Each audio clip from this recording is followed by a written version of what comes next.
গুরু পরম দয়াল শিশি ঠাকুরের শ্রীচরণে জানাই ভূমিষ্ঠ প্রণাম। আপনাদের প্রতি প্রত্যেককে জানাই আনন্দিত জয়গুরু। আজ ইষ্ট প্রসঙ্গে আমরা আলোচনা করব একটি বিশেষ বিষয়। আপনারা সকলেই জানেন ইষ্টভৃতি ততক্ষণ পর্যন্ত ঠিকঠাক হয় না, সার্থক হয় না যতক্ষণ না আমরা ভাতৃভোজ্য ভূতভোজ্য করি। আপনি ভাতৃভোজ্যটা কাকে দেবেন, ভূতভোজ্যই বা কাকে দেবেন? ইষ্টভৃতি তো জানেন ঠাকুরকেই দিতে হয়, ফিলান্থ্রপিতে পাঠাতে হয়। এখন আমাদের অনলাইনের ব্যবস্থা হয়ে গেছে, তাই যেদিন মনে হয় যেদিন আমাদের ইষ্টভৃতি সেদিন আমরা সকালবেলায় উঠে ইষ্টভৃতি ঠাকুরকে নিবেদন করে তারপর ইষ্টভৃতি প্রেরণ করি ঠাকুর বাড়িতে। কারণ সেই দিনের ইষ্টভৃতিটাও কিন্তু এর সাথে অ্যাড হয়। 30টি দিনের দিনে, মানে 30 দিনের দিনে সকালবেলা ইষ্টভৃতিটা করে নিতে হয়। ঘুম থেকে উঠে আবার ইষ্টভৃতিটা পাঠিয়ে দেবেন না, কিংবা যেখানে কেন্দ্র সেখানে জমা দিতে চলে যাবেন না।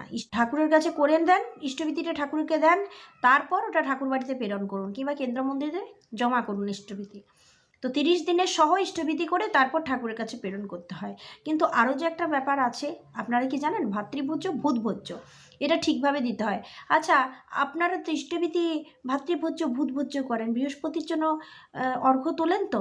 জানেন তো বৃহস্পতির জন্য অর্ঘ্য তুললে কি হয়?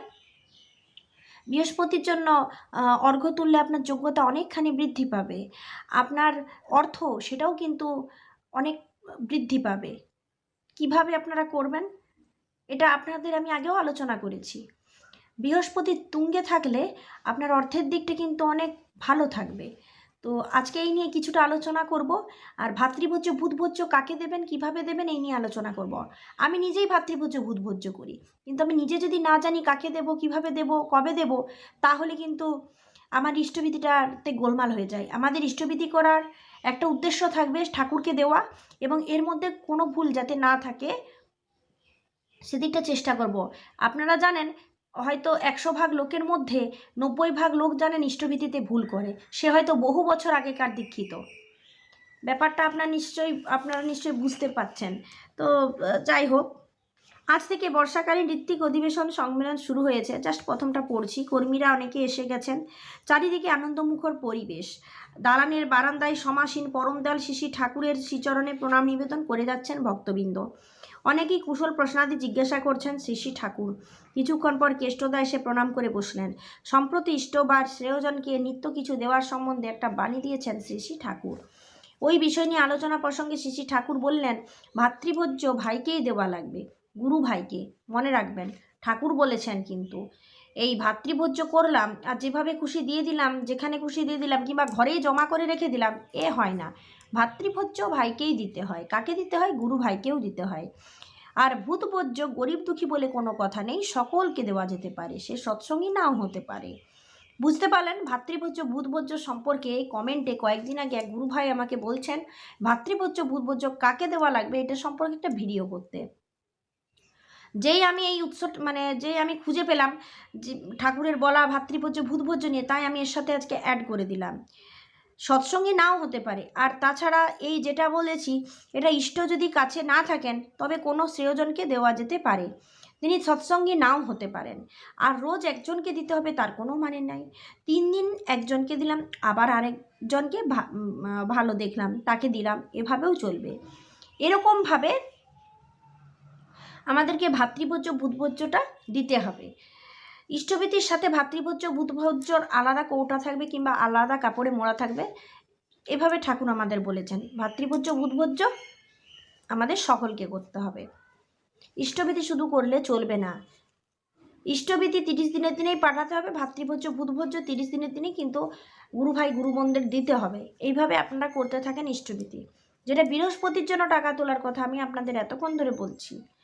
আপনি চাইছেন আপনার অবস্থার উন্নতি হোক, কিন্তু আপনার হচ্ছে না। আপনি আমার কথা শুনে একবার দেখুন, আমার কথা নয় ঠাকুরের কথা শুনে দেখুন। ঠাকুর লিখেছেন, ঠাকুর বলছেন যে ইষ্টভৃতি করুন, ভালোভাবে নাম ধ্যান করুন, এবং বৃহস্পতির জন্য কিছু অর্থ তুলে রাখুন। ধরুন আপনি মাসে আয় করছেন 10,000 টাকা, সামর্থ্য মতো আপনি বৃহস্পতির জন্য একটা জায়গায় রাখুন, তারপর আপনি টাকাটাকে খরচ করুন।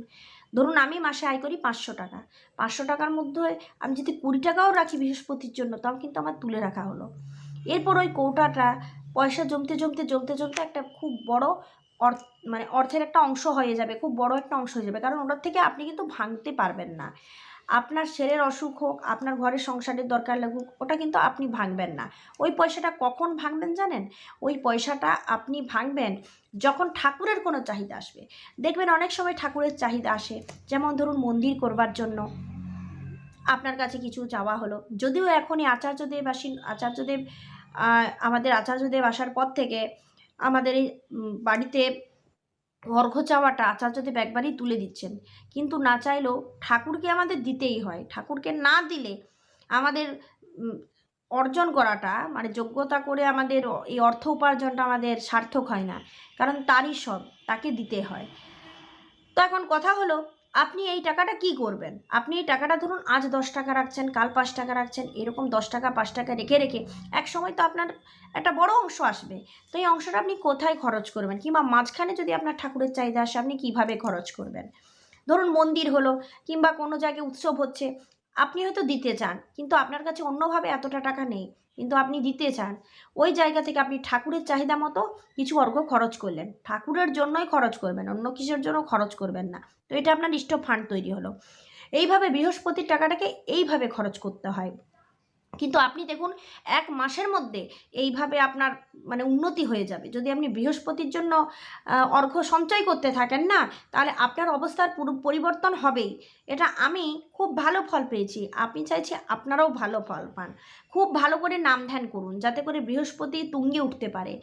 বৃহস্পতি যদি তুঙ্গে উঠতে পারে, তাহলে আপনার অর্থের কোনো অভাব থাকবে না, অর্থের অভাব দূর হবে। মানুষকে সেবা দিতে থাকুন, মানুষকে আপনার কাছ থেকে সবসময় কিছু না কিছু দিতে থাকুন। এই যখন মানুষকে দিতে থাকবেন, মানুষকে কিছু দিতে থাকুন, এই দেওয়ার মধ্য থেকে আপনার অভাব আস্তে আস্তে দূর হয়ে যাবে। দেখুন অনেক আছে কিন্তু মানুষকে দিতে চায় না, মানুষকে দিতে গেলেই আমার যত জ্বালা। এই না দেওয়ার জন্য আমাদের অভাবটার কোনো পরিবর্তন হয় না, আর মনেরও ভাব দূর হয় না। মনের এই সংকীর্ণ ভাবের জন্য আমাদের কোনো কাজ হতে চায় না। তো এগুলো আমাদের এই কাজগুলো প্রায় আমাদের হয়ে থাকে। তো আমি বলবো যে আমাদের মনের ভাবের আগে উন্নতি করতে হবে, সংকীর্ণ ভাব সেটা দূর করতে হবে, আর আমরা যাতে সুস্থ শান্তভাবে জীবনযাপন করতে পারি সেই দিকের কথা চিন্তা করতে হবে। বৃহস্পতি যে তুঙ্গে ওঠার কথাটা, এটা ঠাকুরই বলেছেন। বৃহস্পতি তুঙ্গে ওঠার এই কথাটা কিন্তু ঠাকুরের কথা। তাই আপনারা কি চান বৃহস্পতিকে তুলতে? তাহলে আপনারা প্রত্যেক দিন ভালো করে একটু করে নাম করুন, আর স্টপ ফান্ড তৈরি করুন। কিভাবে স্টপ ফান্ড তৈরি করবেন? আপনার আয় যা হবে, আপনার উপার্জন থেকে কিছুটা অংশ আপনি তার জন্য তুলে রাখুন। আর এমনিতেই আমরা যা রোজগার করছি তা তো কিছুটা অংশ আমার ঠাকুরকে দেওয়াও উচিত। তিনি আমাকে সব কিছু দিয়েছেন, তাহলে আমি তাকে আমার আয়ের থেকে কেন দেব না? আর তাকে দিতেই হবে কেন, এরকম যদি মনোভাব থাকে তাহলে তাকে দেবেন না। আপনি যদি দেন তাহলে সার্থক হবেন, আপনি যদি দেন পজিটিভিটি নিয়ে দেবেন। তাকে দেওয়ার মধ্যে দিয়ে কিন্তু আপনার অভাব কাটবে, অভাব দূর হবে, এবং তার সঙ্গে আপনার যোগ্যতা বাড়বে। তাকে দিতে পারলে যোগ্যতা বাড়বে, আর এর থেকে আপনার অনেকখানি উন্নতিও হবে। হঠাৎ করে ভক্তবৃন্দের ভিড় জমেছে। বেলা 10টা বাজতে বলদেববাবু তার আত্মীয় সহ বিদায় গ্রহণ করলেন। কলকাতা থেকে এসেছেন হর্ষদফুল্ল বসু। তার চাকরিতে একটু গণ্ডগোল হয়ে ছেদ পড়েছে, সেই সব সমস্যার কথা শ্রী ঠাকুরের কাছে নিবেদন করেছেন। সুশীলদা জিজ্ঞাসা করছেন, হর্ষদফুল্লদা এখন তাহলে কি করবেন? চাকরিও নেই, পেনশনও পাবেন না। হর্ষদা বললেন, চেষ্টা করতে হয়, দিল্লি যেতে হয়। ঠাকুর বললেন, যেতে হয় যাবি, আমি কি ডরাই সখী ভিখারি রাঘবে? চেষ্টা করো, হয় হলো না, না হয় না হলো। চাকরির মূল্য এমনই তোর, কিন্তু এর সাথে তোমার যে আবশ্যক কর্ম করো, তাতে যদি জোর দেও তবে ঠেলে উঠতে পারো। এই কাজে মানুষের প্রত্যেকটি চুলের কণা পর্যন্ত তোমাতে অন্তরাশী হয়ে উঠবে। এই 16 আনার জিনিস যদি 8 আনার উপরে দাঁড়াও তাহলে ঠেলা কম না। আর চাকরি করতে যে চাকরি যদি কখনো চলেও যায়, তখন ওই যে মজুদ ফান্ড থাকে তাতে হাত দেওয়া লাগে, কিন্তু তাতে কদিন আর চলে। টাকা আসে কি করে জানো? এই যেমন ক্ষেত আছে, ক্ষেতে তুলো হয়, ধান হয়, আবার নানা রকম শিল্প যেমন তামা, রূপো, সোনা, লোহা, তাও হয় ক্ষেত থেকেই। প্রত্যেক মানুষের পরিবেশ হলো তার ক্ষেত। এই ক্ষেত যদি ঠিক রাখো তাহলে টাকা আসার পথও ঠিক থাকে। তোমার বাঁচা যদি আরেকজনকে বাঁচায় তখন সেও তোমার বাঁচার জন্য চেষ্টা করবে। নিজের বিশ্বাস বাড়ানো লাগে, কারো শত্রু হয়ে উঠতে নেই। এরকমভাবে ঠাকুর টাকা আসার কৌশলও আমাদের বলে দিলেন। তো যাই হোক, আপনি যদি ভালো হন তাহলে আপনার দেখা দেখি সকলে ভালো হয়ে যাবে। আপনার মনে সংকীর্ণতা ভাব এবং না পারার মনোভাব যেন আপনাকে জব্দ করতে না পারে, সেটা অবশ্যই বুঝে শুনে চলবেন। এই না পারার ভাব আমাদেরকে অনেকখানি সংকীর্ণ করে দেয়। তাই পারবো না এই কথাটা ভাববেন না আর বলবেন না। বৃহস্পতির জন্য যতটা করতে হয় করুন। আপনার অর্থের দিকও মোটামুটি উন্নত হবে, আপনিও ভালো থাকবেন এবং আপনার অবস্থার পরিবর্তন হবে।